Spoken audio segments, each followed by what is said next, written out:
AB মানে একটা dangerous player, প্রথম চারটাই টপ অর্ডার, চারটাকেই দারুণ প্লেয়ার, কাকে কাকে আউট করবো এরকম, সেটাই তাদের একটু হলেও স্বস্তি আছে। এডিবি ভিলিয়ার্স এবং অ্যালেক্স হেলস না থাকায় রংপুরের বিপক্ষে সত্যি কি স্বস্তিতে থাকবে ঢাকা ডায়নামাইটস? যে দলে গেইল নামক ভয়ঙ্কর ব্যাটসম্যান আছে, তাদের বিপক্ষে একেবারে কি চিন্তামুক্ত থাকার সুযোগ আছে? স্বাগতিকদের আসার কথা হলো ছন্দে ফিরেছে দল। বোলিংটা নিয়ে স্বস্তিতে ঢাকার কোচ খালেদ মাহমুদ সুজন। সাকিব নারায়ণরা খুঁজে পেয়েছেন ছন্দ।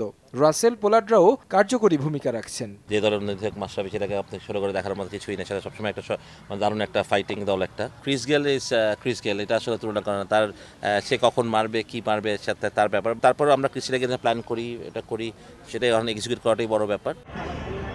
প্রথম কোয়ালিফায়ারে হেরে যাওয়ায় সরাসরি ফাইনালে খেলার সুযোগ হাতছাড়া হয়েছে রংপুরের। এবার আর ভুল করতে চায় না মাশরাফি বাহিনী। দলের দুই বড় তারকা না থাকায় ভুগতে হচ্ছে দলকে। ঢাকার বিপক্ষে মাঠে নামার আগে তাই সতর্ক তারা। মাশরাফির নেতৃত্ব, রাইলি রুশুর ফর্ম, বিদেশিদের পাশাপাশি মিঠুন, নাহিদুল, ফরহাদ রেজারাও রাখছেন ভূমিকা। কোচের প্রত্যাশা সেরা ক্রিকেট খেলেই ফাইনালে জায়গা করবে রংপুর। গেইলের ভরসা দলগত পারফরমেন্সে। এটা আমাদের শেষ সুযোগ। ঢাকা অনেক শক্ত প্রতিপক্ষ, তবে আমরা আত্মবিশ্বাসী। তাদের সঙ্গে গ্রুপ পর্বে ভালো লড়াই হয়েছে। জয় পেতে দল সেরা ক্রিকেট খেলবে আশা করছি। তাছাড়া বড় ম্যাচে এর আগের আসরে আমরা তাদের হারিয়েই শিরোপা জিতেছি।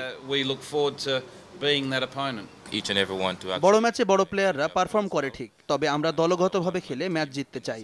আমি হয়তো স্বাভাবিক খেলতে পারছি না। আশা করি সবার প্রচেষ্টায় আমরা ফাইনাল নিশ্চিত করতে পারব।